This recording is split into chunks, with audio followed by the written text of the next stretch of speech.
پھر نوح علیہ السلام کی قوم آپس میں کہنے لگی کہ نوح کی بات کو نہ ماننا، جس کو قرآن بھی کہتا ہے لا تذرن آلہتکم ولا تذرن ودا ولا سواع ولا یغوث ویعوق ونسرا۔ قوم آپس میں کہنے لگی کہ اپنے معبودوں کو مضبوطی سے پکڑے رہو، نوح کی بات کو نہ ماننا۔ اور الٹا قوم نے بدتمیزی کا معاملہ کیا کیا؟ نوح علیہ السلام کی قوم نے کہا فاتنا بما تعدنا ان کنت من الصادقین، کہ اے نوح جو تم کہتے ہو کہ جو اللہ کی نافرمانی کرے گا، جو پیغمبر کی نافرمانی کرے گا اس پر اللہ کا عذاب آئے گا، اگر تم سچے ہو تو عذاب لے کے آؤ۔ تو اللہ کے نبی نے فرمایا عذاب تو اللہ ہی لائے گا، میں عذاب نہیں لاؤں گا۔ لیکن اللہ کے نبی سمجھ گئے کہ یہ قوم نہیں مانے گی، 950 سال ہو گئے ہیں تبلیغ کرتے کرتے، یہ الٹے خراب ہی ہوئے ہیں، ہدایت پہ نہیں آئے، صرف 80 لوگ مسلمان ہوئے ہیں۔ لہذا اللہ کے پیغمبر رات کو بھی دل کو بھی خون کے آنسو رویا کرتے تھے، رو رو کر اللہ سے دعائیں مانگا کرتے تھے، یا اللہ کو ہدایت نصیب فرما، 950 سال ہو گئے تبلیغ کرتے، میری قوم میری بات نہیں مانتی۔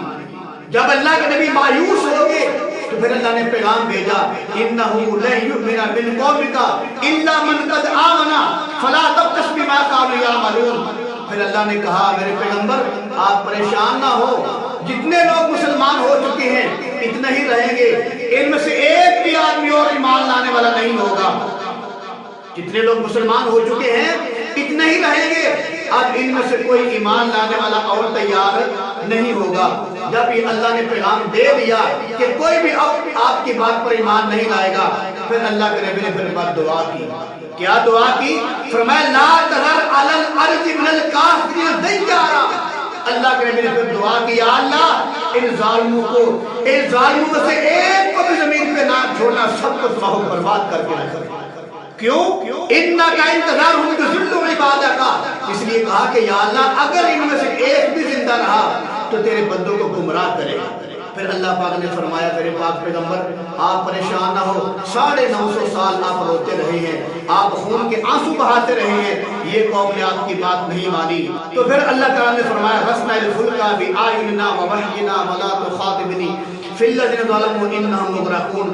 اے میرے پاک پیغمبر آپ میری آنکھوں کے سامنے کشتی بناؤ، ہم آپ کو وحی بھیجتے ہیں، ہم آپ کو بتاتے ہیں، ہماری رہنمائی کے اندر آپ کشتی بناؤ، اور ان ظالموں کے لیے اب آپ نے دعا نہیں کرنی مجھ سے ان کی ہدایت کے لیے یا ان کی معافی کے لیے آپ نے دعا نہیں کرنی، آپ میری آنکھوں کے سامنے کشتی بناؤ۔ جب کشتی شروع کی بنانی تو اللہ کے پیغمبر کو کشتی بنانا نہیں آتا تھا، اللہ تعالیٰ نے جبرائیل کو بھیجا اور وہ سامان دے کر بھیجا جس سے کشتی بنانی تھی، اور کشتی بنانے کا طریقہ بھی بتایا۔ پھر اللہ کے پیغمبر نے کشتی بنانا شروع کیا۔ انشاءاللہ اس کے بعد پھر بتاؤں گا جب کشتی بنی تو پھر کیا معاملہ ہوا۔